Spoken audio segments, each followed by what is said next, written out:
All right, think about that crush. You know, that guy or that girl that you really, really wanted. Think about that person right now.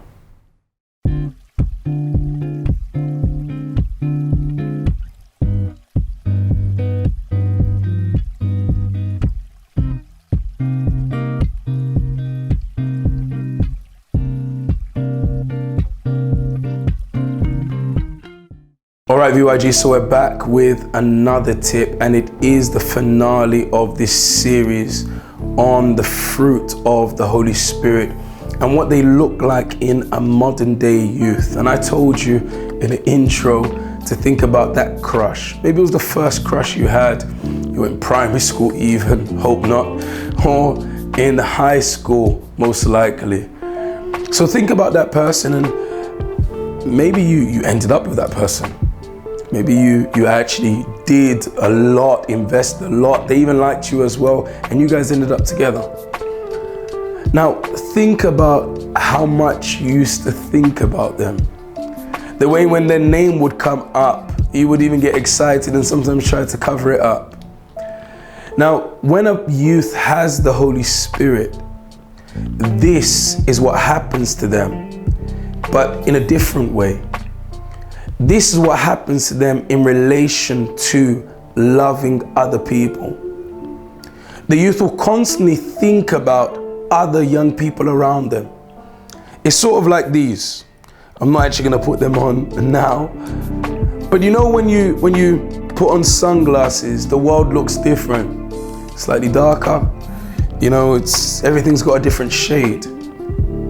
When you have the Holy Spirit, everyone looks completely different. You don't see the youths in your school, in your college, your university, where you work. They're just people, you know, who are just making jokes and swearing and laughing, and you think about where they're going to when they die. You think about if their conversations especially are not really appropriate or very decent. You think about how you can lead them to start loving what you love, loving God. They look different. A joke is no longer a joke when they speak anymore. You know, when you see them in a bad mood, you see them upset, you see them lose their temper, it's not the way it was before. They have a different shade.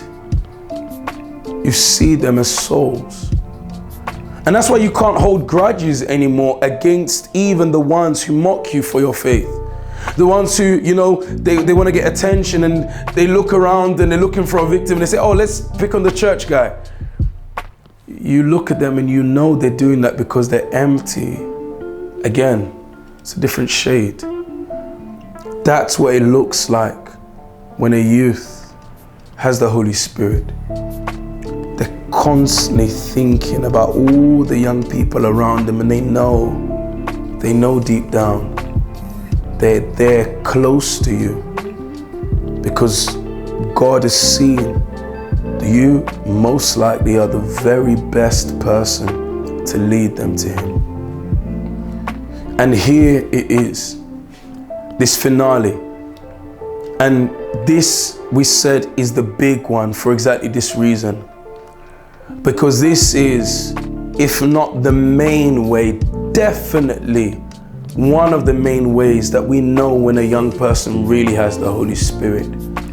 They don't feel comfortable in their own skin when they see so many people around them who are going in the wrong way. And I hope that this series has cleared up any doubts you had about this topic. If you need any more clarification, do feel free to send us a private message. We're always ready to help you. And something else, we're going to start a new series.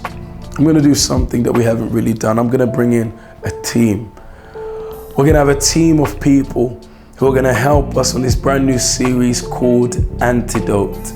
Many of you already know, if you're watching this on the day it's being released, then you know we're just a day and a bit away from our great event of the year, the Antidote event. It's an anti-suicide event. So we're going to start a series in honor of this great event, and it's going to be young people talking about real issues. I'm not going to give too much away, but I want you to leave thinking about love. And if you do, I'm sure that very soon you'll become the youth you were always meant to be. Until next time, the Antidote series, or even better yet, the Antidote event. Make sure you come this Sunday. God bless you. Take care.